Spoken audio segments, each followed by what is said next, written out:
tenemos como título Una justicia mayor, amando a nuestros ofensores. La semana anterior vimos respondiendo a nuestros ofensores. Hoy veremos amando a nuestros ofensores y he considerado hacer una división en esta sección del pasaje, los pasajes de Mateo 5, 43 al 48. Hoy veremos solamente del 43 al 45 y la siguiente semana veremos la siguiente parte. Pero vamos a orar al Señor. Oh bendito Dios, gracias por concedernos el privilegio de adorarte, de venir y adorarte, cuando en otros tiempos estábamos perdidos en nuestros delitos y pecados.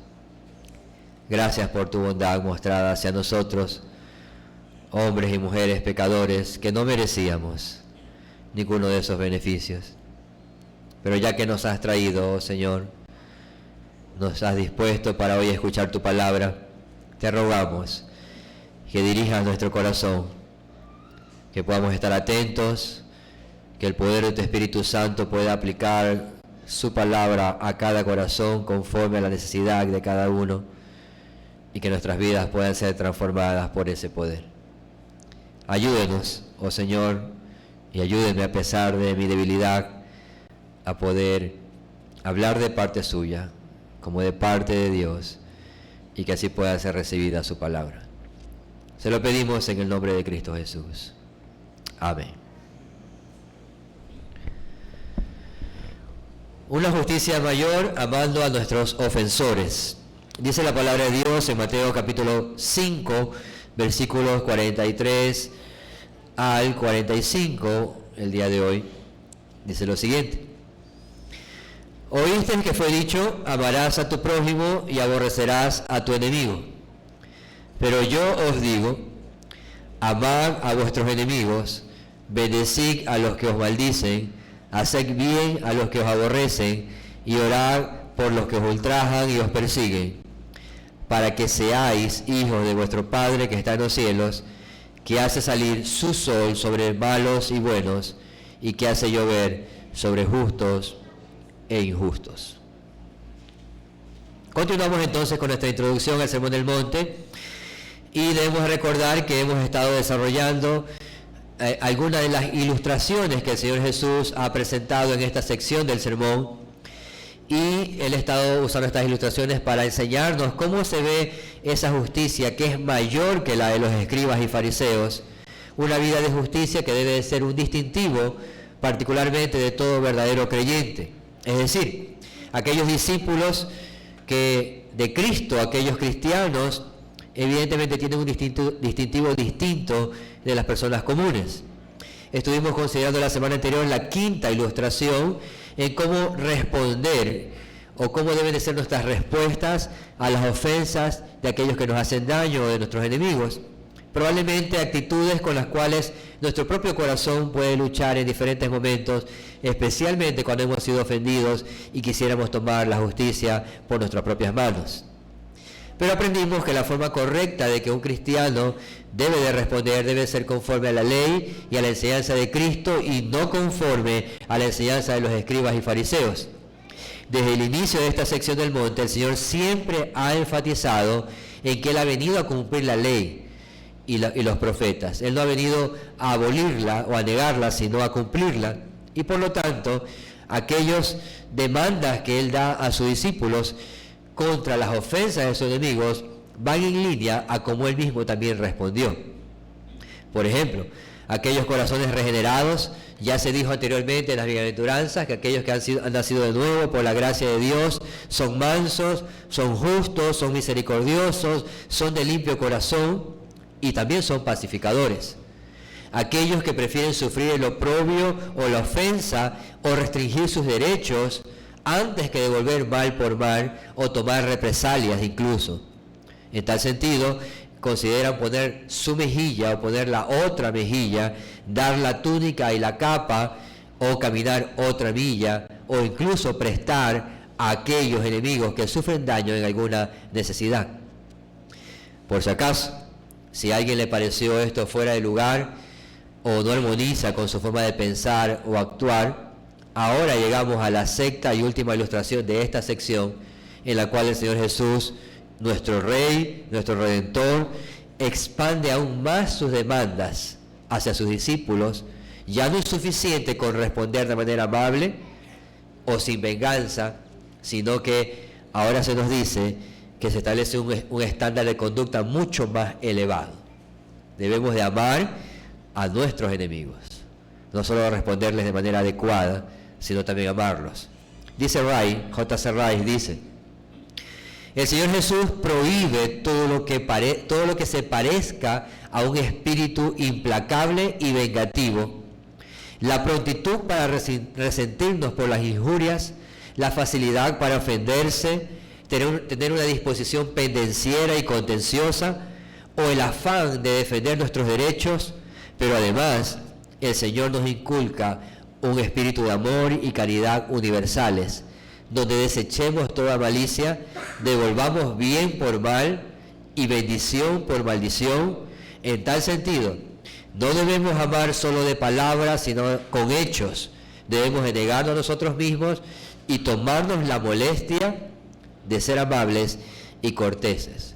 Nuestro pensamiento nunca debe de ser ¿cómo se portan los demás conmigo?, sino ¿qué quiere Cristo que yo haga? Dada la abundancia de nuestros pasajes, como dije, el día de hoy, del 43 al 48, hemos dividido la exposición en dos. Hoy veremos la justicia mayor amando a nuestros ofensores en 3 puntos principales. Estaremos los versículos 43 al 45. Un amor al prójimo distorsionado por los escribas y fariseos. Un amor al prójimo radical, descrito por Jesucristo. Un amor al prójimo característico del Padre y de sus hijos. Veamos entonces el primer punto: un amor al prójimo distorsionado por los escribas y fariseos. Leo nuevamente el versículo 43 de Mateo 5. Mateo 5, 43 dice la palabra de Dios: oísteis que fue dicho, amarás a tu prójimo y aborrecerás a tu enemigo. Al igual que en ilustraciones anteriores, el Señor casi siempre en esta sección ha iniciado sus contrastes a la interpretación de la ley de los escribas y fariseos. Ha querido llamar la atención de sus oyentes y ha dicho anteriormente por 5 ocasiones, varias veces, oíste que fue dicho, o también fue dicho. Y ahora lo realiza por una 6ª vez, resumiendo la ley antes de explicar el sentido completo de la misma. En cada ocasión que el Señor ha citado o ha expresado un resumen de la ley, ha usado esta expresión. Y fue para corregir la interpretación superficial e incluso para eliminar algunas distorsiones enseñadas por muchos años por los maestros, los escribas o los fariseos. Sin embargo, en esta última expresión, Cristo ahora rebate un error más atenuante y más oscuro que había sido transmitido por la tradición de los escribas y fariseos. Amar a tu prójimo es la mitad de la ley, y esa ley hemos dicho que es buena, agradable, santa. Amar a tu prójimo es lo que demanda la ley, pero es solo la mitad de lo que dice el mandamiento. La otra parte, pero odia a tu enemigo, es una total invención de un corazón caído de los hombres.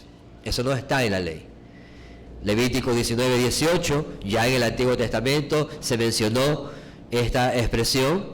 Levítico 19, 18 dice la palabra de Dios: no te vengarás ni guardarás rencor a los hijos de tu pueblo, sino amarás a tu prójimo como a ti mismo, yo Jehová. Lo que hizo el Señor Jesús después en el Nuevo Testamento fue afirmar la misma ley. El mandamiento decía, amarás a tu prójimo. Eso es correcto, la primera parte. Pero evidentemente esa expresión de aborrecer o de odiar a los enemigos no se encuentra en las expresiones del Antiguo Testamento. Era algo inventado, creado por los escribas y fariseos.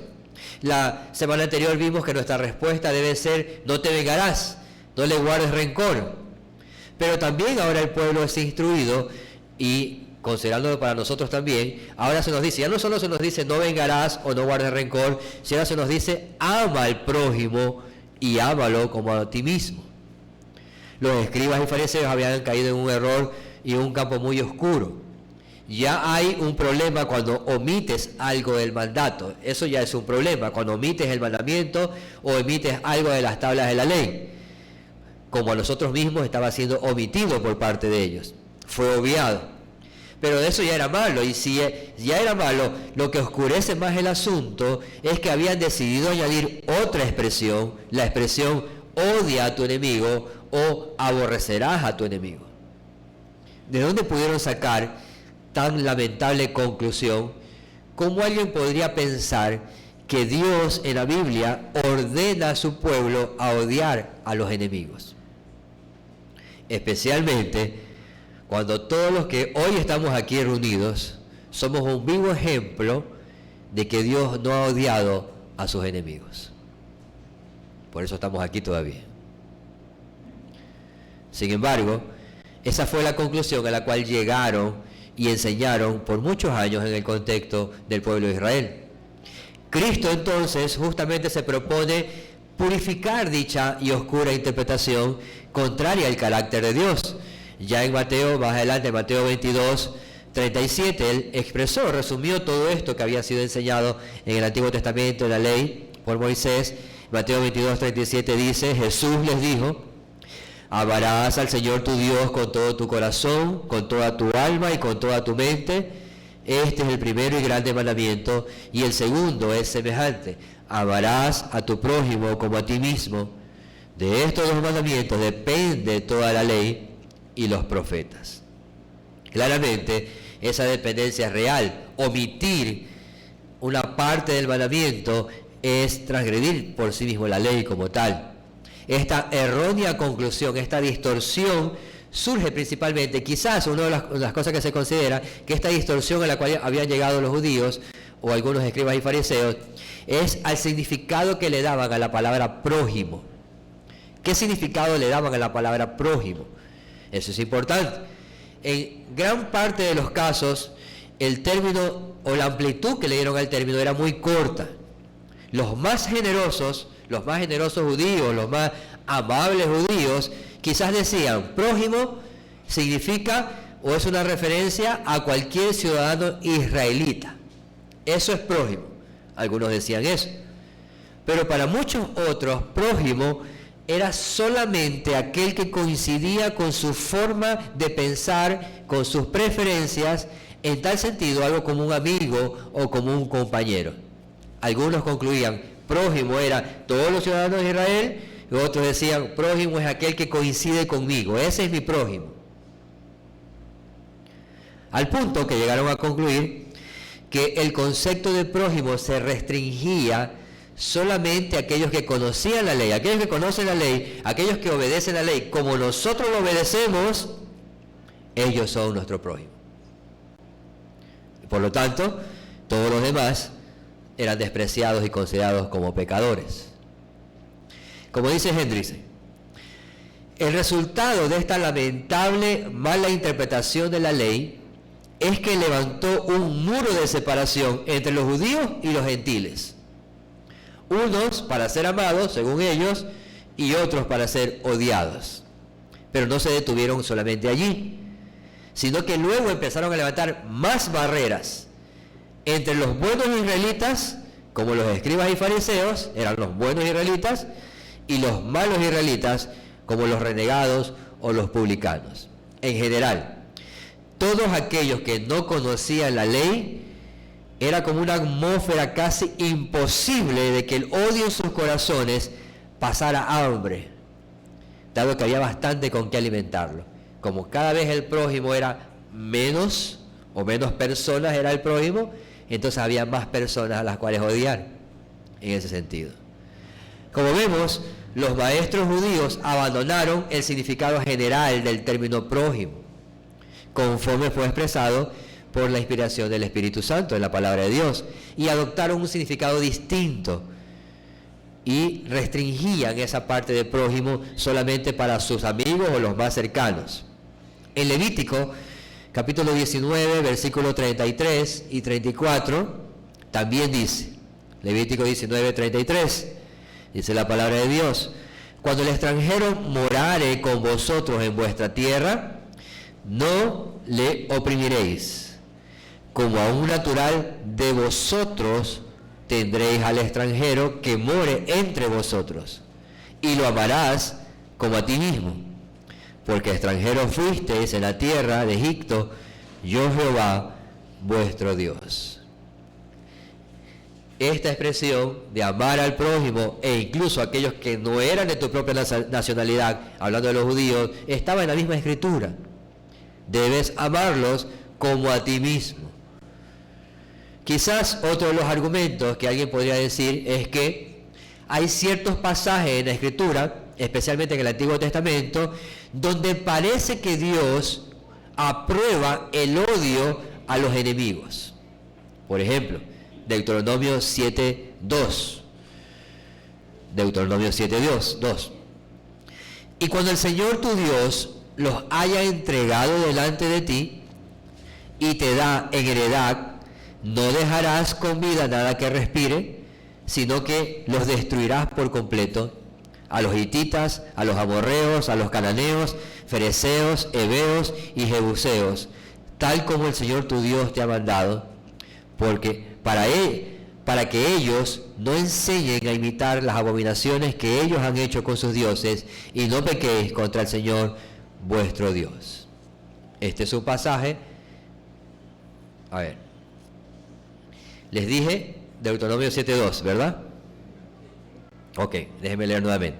Y cuando el Señor tu Dios los haya entregado delante de ti y los haya derrotado, los destruirás por completo.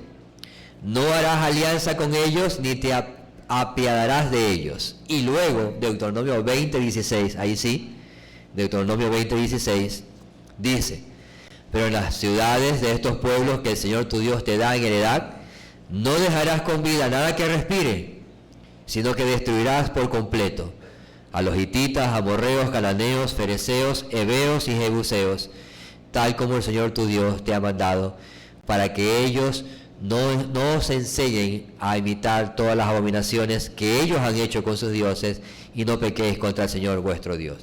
Hay dos pasajes claramente aquí en donde encontramos una expresión de un tipo de odio hacia esos enemigos, pero lo que tenemos que especificar aquí, que también hay salmos que describen un poco eso, los salmos que se conocen como imprecatorios.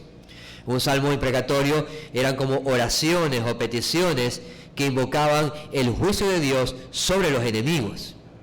Por ejemplo, Salmo 69:24 dice: derrama sobre ellos tu ira y el furor de tu enojo los alcance. Y Salmos 139, 21 y 22 también menciona, Salmos 139, 21 y 22, no odio a los que te aborrecen, es una pregunta, no odio a los que te aborrecen, Señor, y no me repugnan los que se levantan contra ti. Los aborrezco con el más profundo odio, se han convertido en mis enemigos. Entonces, algunos pueden argumentar que de esos pasajes de la Escritura que se describe un tipo de odio hacia el prójimo, o hacia el enemigo en este caso, es real. Hay ciertos pasajes en la Escritura que parece que aprueban el odio a los enemigos. Pero debemos de considerar algo sumamente importante. Estos enemigos a los cuales en estos pasajes se refiere un tipo de odio, no son enemigos personales del creyente, sino que son enemigos de Dios. Son enemigos de Dios. Y Él es quien ordena destruir a diversos pueblos sin ninguna misericordia, porque esos pueblos habían vivido en una rebelión implacable, irreversible, y la paciencia de Dios con dichas naciones llegó a su fin. 100 años, 200 años, 400 años fueron soportados hasta que el juicio de Dios les alcanzó. Y en algunas ocasiones el medio para ejecutar ese juicio de Dios fue el mismo pueblo de Israel, quien destruyó a esas naciones.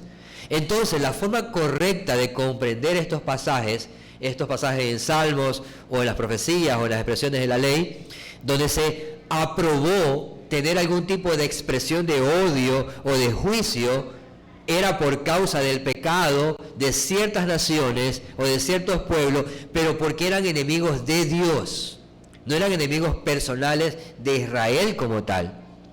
Por eso estas expresiones que encontramos en algunas partes del Antiguo Testamento no fueron la regla que había que aplicarse, eran la excepción. Y tampoco era una regla que podía yo tomar, aquí dijeron los salmistas esto con respecto a sus enemigos, yo puedo decir lo mismo con respecto a mis enemigos personales. No, es incorrecto. La Biblia nunca manda a odiar a nuestros enemigos individuales. A ellos, como hemos visto en el pasaje de Mateo, nos manda a amarlos como a nosotros mismos. Sin embargo, no debemos olvidar que también hay un lugar para que sea ejecutada la justa ira y juicio de Dios. Pero no es nuestro juicio, es el juicio de Dios que caerá sobre los malvados o los incrédulos, como oraba el salmista. Entonces, es incorrecto pensar que esas expresiones o esos pasajes que hablan de algún tipo de odio, es correcto tomarlos para yo aplicarlos para aquellos que tengo algún problema personal con ellos y decir es correcto. Estamos hablando de enemigos de Dios, aquellos a los cuales se refieren algunos de estos autores.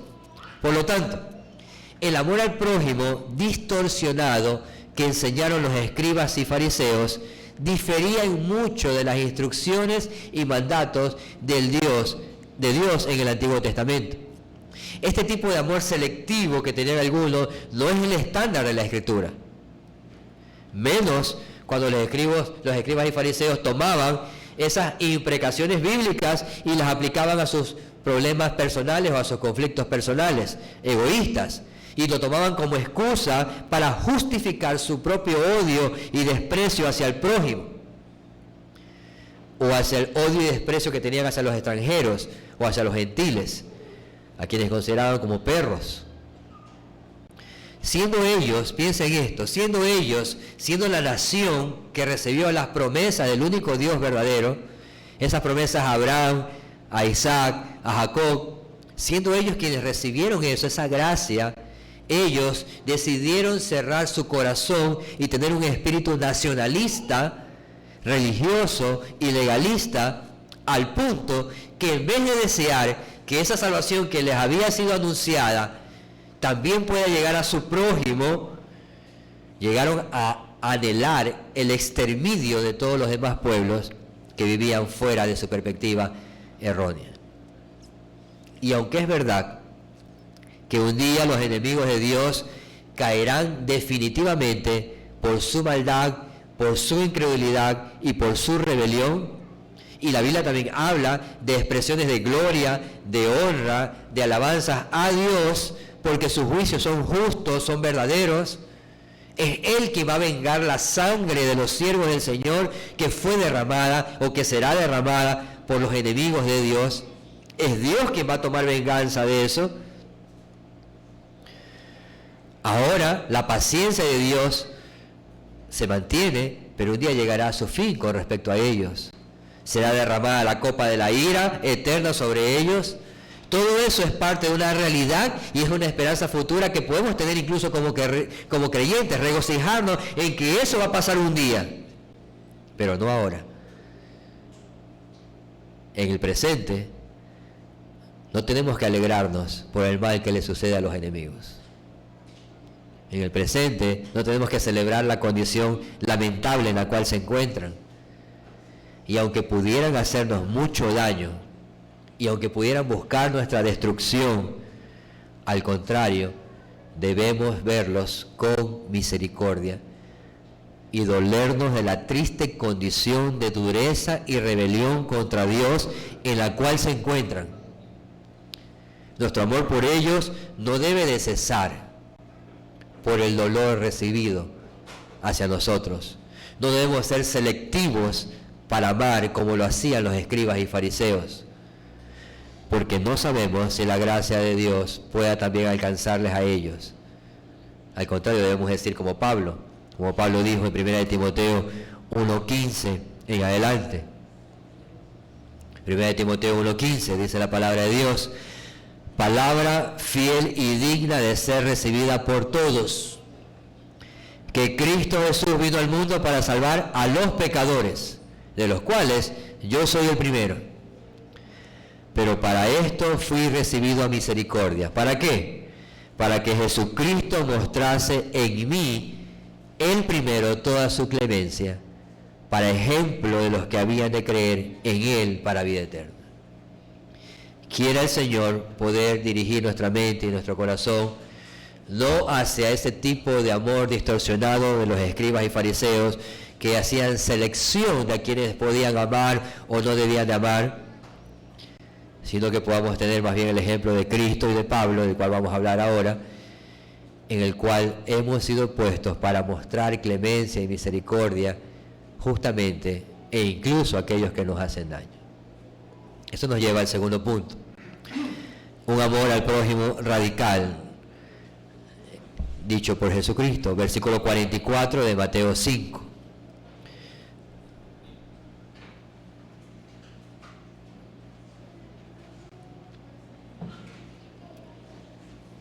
Pero yo os digo, amad a vuestros enemigos, bendecid a los que os maldicen, haced bien a los que os aborrecen y orad por los que os ultrajan y os persiguen.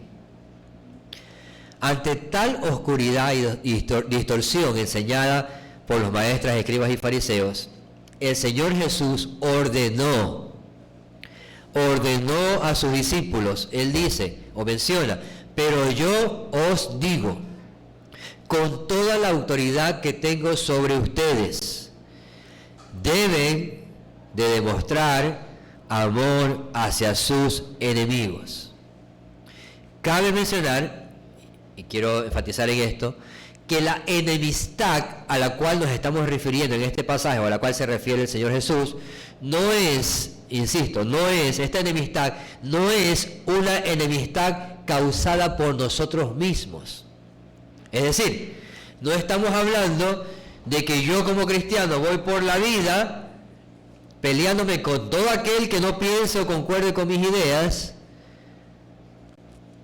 Los cristianos no vamos por la vida dejando cadáveres de malas relaciones y enemistades en el camino, donde estamos enemistados con todo el mundo, con el esposo, con la esposa, con los hijos, con el tendero, con el vecino del barrio, con el hermano, con la tía, con los padres, con el compañero de la universidad o con algunos hermanos de la iglesia.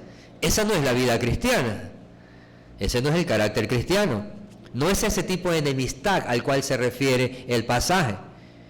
Y aunque lamentablemente a veces podemos encontrar con personas que dicen ser cristianos y viven de esta manera, es decir, dañando y rompiendo cada relación que encuentran sin buscar una solución o conflictos a esas enemistades personales que cada uno ha buscado por sí mismo. Pero no es a esta enemistad a la que se refiere el pasaje. No es una enemistad o no son esos enemigos que yo mismo me he ganado por mi inmadurez o por, si es que soy cristiano, o por la dureza del corazón, si es que la gracia de Dios aún no me ha salvado.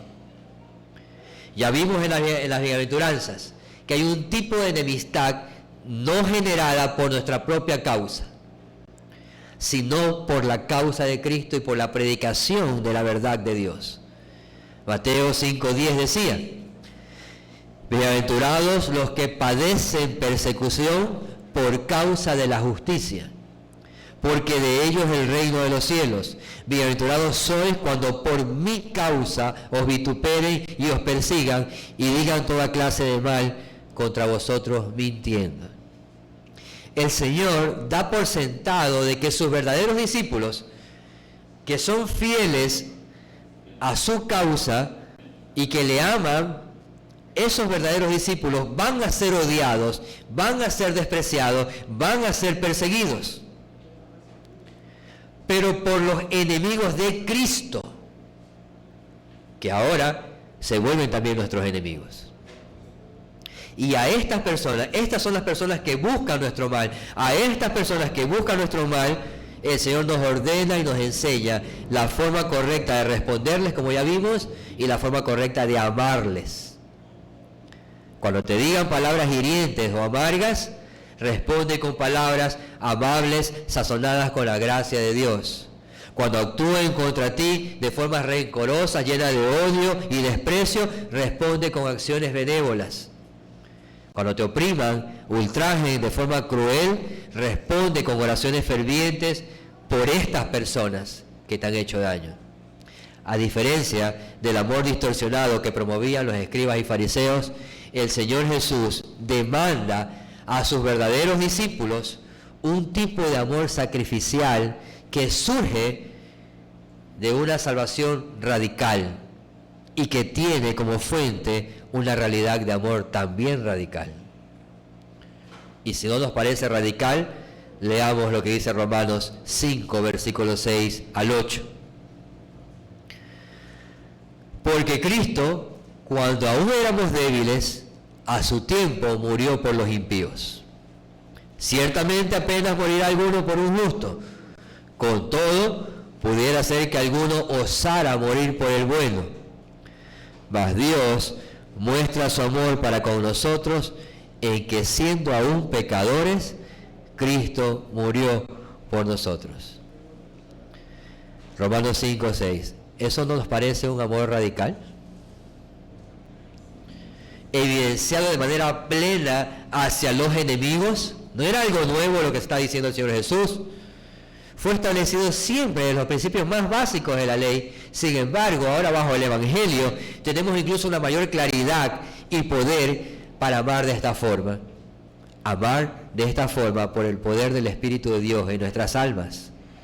En el Antiguo Testamento ya decía cosas similares. Éxodo 23, versículos 4 y 5. Éxodo 23, versículos 4 y 5. Dice la palabra de Dios: si encuentras extraviado al buey de tu enemigo o su asno, ciertamente lo devolverás. Y si ves caído debajo de su carga al asno de uno que te aborrece, no se lo dejarás a él solo, ciertamente le ayudarás a levantarlo. ¿A quién hay que ayudar? Pues justamente la expresión ya en el Antiguo Pacto, en el Antiguo Testamento decía, a los enemigos. También dice en Proverbios 25, 21. Proverbios 25, 21. Si tu enemigo tiene hambre, dale de comer pan. Y si tiene sed, dale de beber agua. No con veneno, por si acaso. Dale de comer pan, dale de beber agua. Lucas, capítulo 23, versículo 34. Y Jesús decía: Padre, perdónalos porque no saben lo que hacen. Y repartieron entre sí sus vestidos echando suertes. El mismo Señor Jesús en la cruz diciendo eso. Y Hechos, capítulo 7, versículo 60. Hechos 7, 60 menciona: y puesto de rodillas, hablando de Esteban mientras lo apedreaban, clamó a gran voz: Señor, no les tomes en cuenta este pecado. Y habiendo dicho esto, murió. Durmió. Que murió.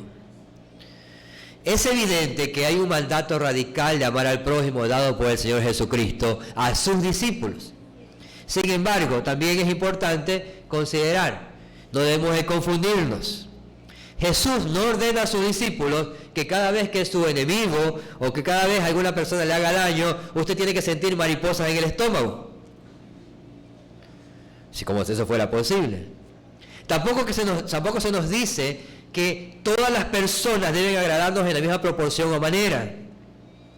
Ni que debemos considerar como nuestros mejores amigos a todas las personas que nos hacen daño. El mandato no está dirigido principalmente a nuestras emociones, aunque probablemente también serán afectadas por estas situaciones. Pero no podemos ser dominados por ellas, no podemos ser dominadas por nuestras emociones, sino que lo que debe gobernar nuestro corazón en estos casos es la obra del Espíritu Santo. Por lo tanto, ¿quién es este enemigo al que se refiere el Señor Jesús? Bueno, un enemigo a la luz de esta verdad es cualquier persona que por odio perjudica a su prójimo ya sea a través de palabras, maldiciendo, mintiendo, calumniando, o a través de acciones, golpeando, despreciando o persiguiéndole, con el principal propósito de buscar su mal, porque está en contra de Cristo. Si ese es nuestro enemigo, cabe la pregunta aquí: si en su lista de enemistades, asumiendo que alguien pudiera tener alguna de esas personas que están en esa lista tienen este perfil de un enemigo de la fe, o no,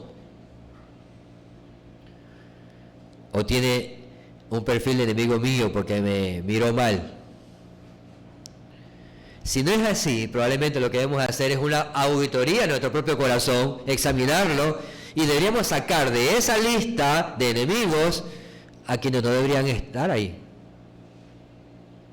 porque no son enemigos de Cristo, quizás. Pero usted dirá, bueno, voy a sacarlo, sí, ahora lo voy a ignorar, ya ni siquiera merece que lo tenga en la lista, voy a borrarlo también de la lista. No es así. La Escritura nos dice que busquemos estar en paz con todos en cuanto dependa de nosotros. Entonces, ese es el enemigo al que se refiere Jesús, alguien que por odio nos perjudica, con palabras o con acciones, busca nuestro mal por la causa de Cristo. Entonces, ¿qué significa amar a nuestro enemigo? Dado que el amor es naturalmente un efecto, este tipo de amor es naturalmente un efecto solamente de los corazones regenerados. Si su corazón no ha sido cambiado por la gracia de Dios aún, si no ha nacido de nuevo, usted no puede amar así. Es la realidad. No puede amar así. Y si su pregunta es ¿por qué odio tanto a esta persona? Es porque su corazón aún no ha sido regenerado. Pero hay dos cosas básicas que se comparten aquí en este sentido con respecto al enemigo y a nuestra forma de amarle. Dos cosas básicas que por lo menos deberíamos hacer. Primero, debemos de tener amor hacia un enemigo. Esto significa un afecto apropiado. Debemos tener un afecto apropiado hacia ellos, desde el corazón, hacia esas personas, tales como la misericordia, la compasión, la mansedumbre, la bondad o el deseo de hacerles todo el bien posible. Lo primero que debe haber en nuestra alma, en nuestro corazón, es un afecto piadoso desde el corazón hacia ellos, lo cual no es otra cosa que el fruto del Espíritu Santo en el creyente. Es el fruto del Espíritu Santo, es el Espíritu Santo quien gobierna y va a gobernar nuestra forma de pensar, nuestras emociones, e incluso en medio de situaciones adversas y dolorosas, nuestras respuestas. Entonces lo primero que tenemos que hacer es tener hacia ellos, a los enemigos, en el sentido de amarles, es debemos de tener y buscar un afecto apropiado desde el corazón, no solo de labios, desde el corazón. Y lo segundo que debemos de buscar, o lo que significa amar al enemigo, es que debemos de tener un trato hacia ellos piadoso. Primero, un afecto piadoso desde el corazón, y segundo, un trato piadoso hacia ellos. Y ese trato va a ser evidenciado claramente por nuestras palabras o por nuestras acciones. Primera de Juan, capítulo 3, versículo 18 menciona: hijitos míos, no amemos de palabra ni de lengua, sino de hecho y en verdad. Romanos 13, 10 también menciona: el amor no hace mal al prójimo, así que el cumplimiento de la ley es el amor. Vemos que el Señor nos da entonces tres ramas o ejemplos prácticos en los pasajes de Mateo, y nos dice de que este amor al prójimo debe ser llevado a cabo tanto en el afecto como en nuestras palabras o acciones hacia nuestros enemigos. Y nos muestra tres aspectos particulares o ejemplos prácticos. Pero alguien podría decir: esa persona me ofendió, yo no tengo nada en mi corazón hacia ella o hacia él, estoy tranquilo con mi vida, yo voy por mi camino y esa persona va por el suyo. Eso no es amor a la luz de esto. Debe haber un afecto y debe haber acciones. ¿Ok? Entonces, ya se nos dijo la semana anterior, hay algunas formas prácticas que no debemos de hacer o no debemos de responder así a nuestros enemigos. Es decir, no resistir al malo, lo que decíamos la semana anterior. No tomes venganza ante las ofensas. Pero ahora se nos dice aspectos positivos. ¿Qué cosas sí debemos de hacer? ¿Cómo actuar hacia el prójimo o hacia el enemigo que nos hace daño? El énfasis es, ámenlos, háganles bien, bendíganlos, oren por el bienestar de la vida de ellos, en la medida que eso sirva para la gloria de Dios. ¿Y por qué vamos a orar? ¿Por qué vamos a pedir por ellos? Lógicamente por el estado de su alma, para que el Señor pueda salvarles, así como nos ha salvado a nosotros. Entonces, la vida cristiana verdadera se caracteriza no solo porque decimos con nuestros labios, yo amo a tal persona, sino que también se caracteriza, o este mandamiento radical se diferencia porque nos conduce hacia el hacer algo más glorioso o que traiga más gloria al Señor. Si somos sus discípulos, si hemos experimentado la salvación de nuestras almas, el inconmensurable amor de Dios ha sido derramado en nuestros corazones. Por lo tanto, no hay, y repito, no hay otra forma de vivir para el pueblo de Dios que no sea esta. Bendecir a los que os maldicen. O dicho de otro modo, respondamos con palabras amables a quienes dirigen hacia nosotros con palabras ofensivas. Nuestra tendencia natural es contraatacar. Inmediatamente nos dijeron, yo voy a decir todo el abecedario que sigue, situándonos al mismo nivel de los inconversos y de los rebeldes. Ese es el punto. Pero la norma de Cristo es, en sus discípulos, lo que debe predominar no es la respuesta ofensiva o agresiva, sino las palabras amables en vez de las ásperas. Lo segundo es hacer el bien a los que os aborrecen. Ya no hablamos solo de palabras, sino de acciones en búsqueda del bienestar y la benevolencia ante los actos maliciosos que han hecho en mi contra, nos han hecho daño de forma cruel.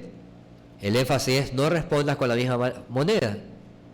Muestra benevolencia. Hermano, yo no estoy negando el hecho, y Cristo no lo hace tampoco, no estamos negando el hecho del sufrimiento que causa cuando alguien te trata con desprecio. Cómo te duele el corazón con esa actitud, con esas palabras, con esas acciones. No estamos negando eso. Cristo mismo lo sufrió en su propio cuerpo y en su propia vida. Pero tenemos que, con la ayuda del Espíritu Santo, buscar la benevolencia. Esa debe ser la prioridad en nuestra vida. Piensen en el agricultor, cualquier agricultor, que durante toda la semana ara la tierra, siembra, cuida su cosecha, abona sus sembríos, y cada día le da gracias a la Pachamama por sus cosechas, sin el más mínimo agradecimiento a Dios. Al contrario, lo odia. Sin embargo, ese Dios soberano resiste con paciencia la crueldad de ese agricultor, proveyéndole sol y lluvia para fructificar esas cosechas. Hacer el bien a los que os aborrecen. Tercero, oren por aquellos que los ultrajan y persiguen.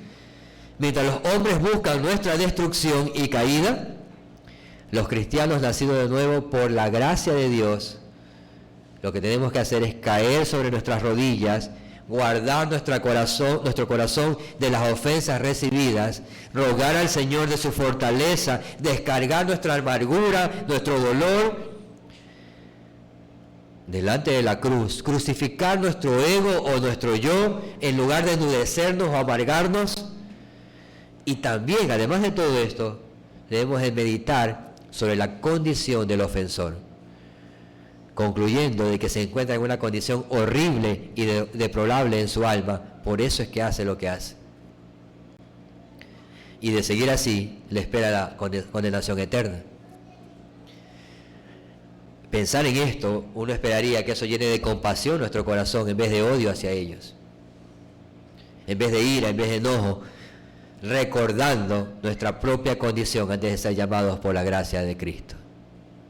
También estábamos en una condenación eterna, muertos en delitos y pecados como ellos. No está de más preguntarnos entonces, ¿cuándo fue la última vez que oramos por aquellos que nos ofendieron o mostraron algún desprecio por ti? ¿Y qué le pedimos a Dios si es que oramos? No haya sido una oración imprecatoria. ¿Qué le pedimos a Dios si es que oramos? ¿Que los alcance con su misericordia o que los alcance con su juicio? ¿Pedimos que les salve y abra sus ojos espirituales y que vean a Cristo? ¿O estamos tan enojados que ni siquiera queremos nombrarlos? Pues este es el tipo de amor radical que Jesucristo vino a mostrar a un mundo que no lo reconoce. Es el tipo de amor que fue derramado en la cruz del Calvario, el justo por los injustos, el odiado por los odiadores. Se preocupó tanto por nosotros, su prójimo, que éramos sus enemigos, al punto que se despojó de su gloria para venir y morir en una cruz, haciéndonos bien a pesar de nuestras ofensas, bendiciéndonos con toda bendición espiritual en Él y orando e intercediendo por nosotros cuando ni siquiera teníamos el interés por Él. Ese es el amor radical de Jesucristo, lo cual nos lleva al tercer punto. El amor al prójimo característico del Padre y de sus hijos. Versículo 45 de Mateo 5. Para que seáis hijos de vuestro Padre que está en los cielos, que hace salir su sol sobre malos y buenos, y que hace llover sobre justos e injustos. El amor a los enemigos es contrario a la naturaleza caída de los hombres. Nuestro Señor entonces insta que este tipo de amor resultante va a proceder no de la naturaleza caída, sino de la nueva identidad espiritual que ahora tenemos. El ser un hijo de Dios te da la capacidad para amar de esta manera. De hecho, la expresión para que seáis hijos del pasaje no quiere decirnos que por amar a nuestros enemigos nos vamos a convertir en hijos de Dios. Eso no es lo que quiere decir el pasaje. Ya hemos dicho que nadie llega a ser un hijo de Dios por voluntad humana, por voluntad de carne o por obras, sino que somos hijos de Dios por la gracia de Dios en Cristo Jesús al venir a Él en fe y arrepentimiento. Pero esta expresión quiere decir más bien, amen a sus enemigos para que demuestren que son hijos de vuestro Padre. De esta manera demostrarán, evidenciarán, manifestarán quién es su Padre. Dado que solo hay dos familias en la tierra, una es la familia de Dios, y quienes forman parte de esta familia se comportarán o actuarán de una manera distinta, y hay otra familia que es la familia del diablo, quienes se comportarán y vivirán de una manera totalmente contraria. Solo hay dos familias en la tierra. Y nuestras palabras y acciones van a ir evidenciando quién es nuestro Padre. Y los cristianos que tienen a Dios por Padre, por lo tanto, sus características es de buscar el bien al prójimo, de amar a Dios y buscar bien al prójimo, así como el Padre lo ha hecho. ¿Qué hace Dios Padre con sus enemigos? Ya lo mencioné hace un momento, pero lo repito. ¿Qué hace Dios Padre con sus enemigos? Y pregunto, ¿qué hace? No qué hará. ¿Qué hace? Bueno, la Escritura nos dice en el pasaje que hace salir su sol. ¿De quién es el sol? De Dios. Hace salir su sol sobre malos y buenos. Hace llover sobre justos e injustos. Su gloriosa providencia permite la preservación de cada criatura, incluso de aquellas que se rebelan contra Dios. Le animo a no pensar solo en sus enemigos ahora, pero si no, piense en usted mismo. ¿Cuánto tiempo, cuántos minutos, cuántas horas, cuántos años pasó usted blasfemando y odiando el nombre de Dios día tras día, hasta antes que el Señor le salvó? ¿Cuánto tiempo? Cada uno sabrá responder. Sin embargo, el sol, a pesar de que usted estuvo blasfemando todo ese tiempo, el sol siguió saliendo cada día sin detenerse. La lluvia llegó en cada estación, nunca faltó en todo ese tiempo. Y quizás pasó odiando 15 años, quizás pasó odiando a Dios 20 años, 30 años, 40 años, 50 años, o quizás está ahora mismo todavía odiando a Dios y el sol ha vuelto a salir hoy. Aunque ha rechazado el Evangelio, aunque ha rechazado a Dios día tras día. Sin embargo, a pesar de que Dios fue su enemigo, si es el caso, o aún lo es, hoy mismo no ha faltado el sol, la lluvia, la luz y tantas bondades, fruto del amor de Dios. Sin embargo, estas muestras de Dios por sus enemigos que están mostrándose ahora mismo, un día terminarán, un día culminarán. El único Dios verdadero tiene la característica natural, parte de sus atributos, de su ser, y es que ha amado, incluso a sus enemigos. Esa es la característica del Padre. Por lo tanto, la característica de los hijos de Dios debería ser la misma.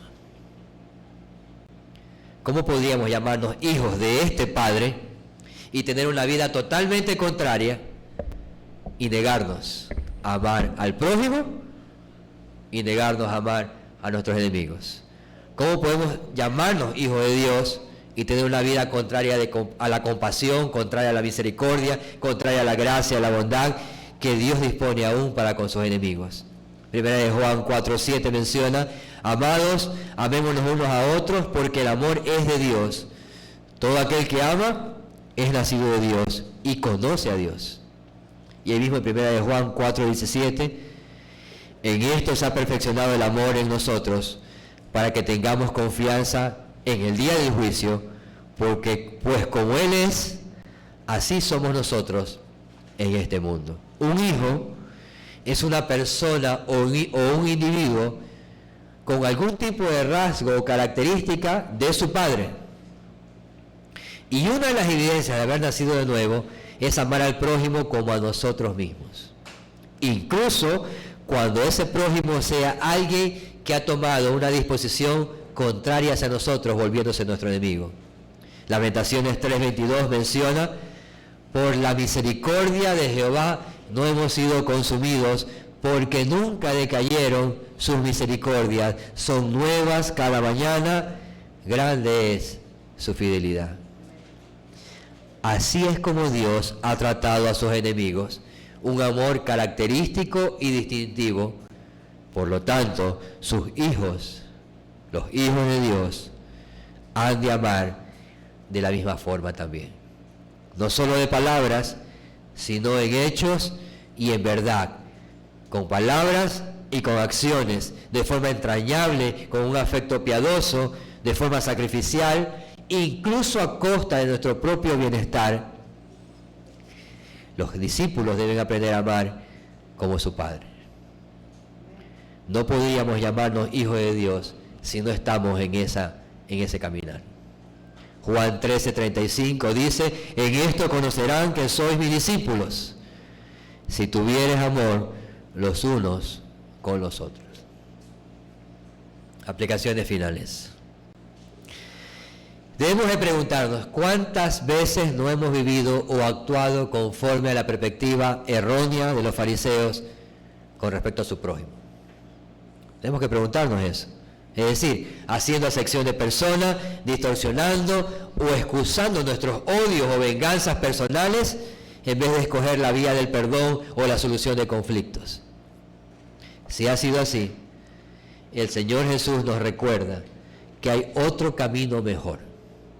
Uno que es radical, pero a la vez satisfactorio. Y aunque podría decir, es que usted no sabe cuánto me dolió esa ofensa, la respuesta del Señor es, debes aprender a conocer cuán satisfactorio es buscar amar y buscar el bien conforme Dios lo ha dicho. Esa será la satisfacción que llenará tu alma, sanará tu dolor y te dará esperanza cuando empiezas a considerarla como una prioridad y no como algo ocasional o lejano. Debes rogar, buscar la voluntad del Padre antes que la suya propia.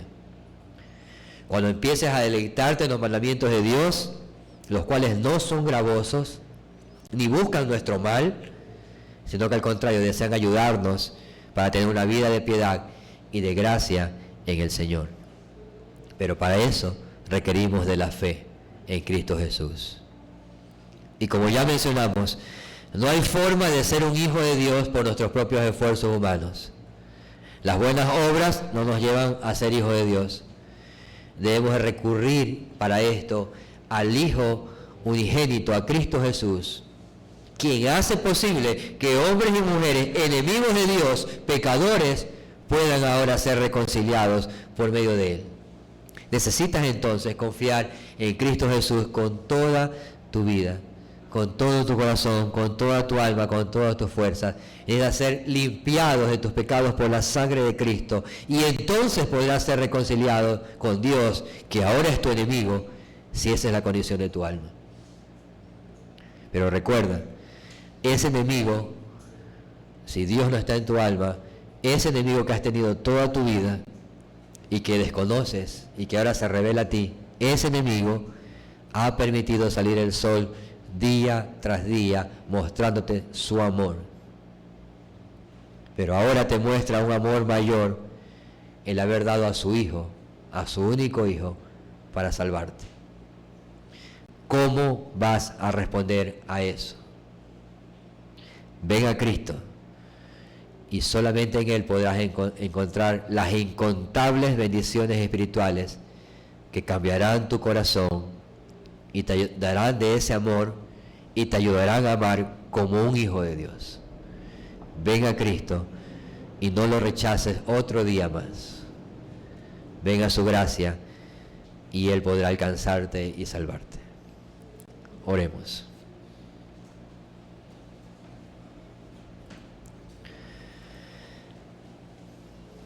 Señor, ten compasión de nosotros, porque si ya nos hacía difícil amar a nuestro prójimo, desde un modo de pensar natural se nos hace más difícil amar a nuestros enemigos. Pero ayúdanos por medio de tu Evangelio, por la obra de tu Espíritu Santo, a marcar la diferencia, a ser un cristiano verdadero y a vivir de tal manera de que traigamos gloria y honra a tu nombre. Aunque esa forma de vivir radical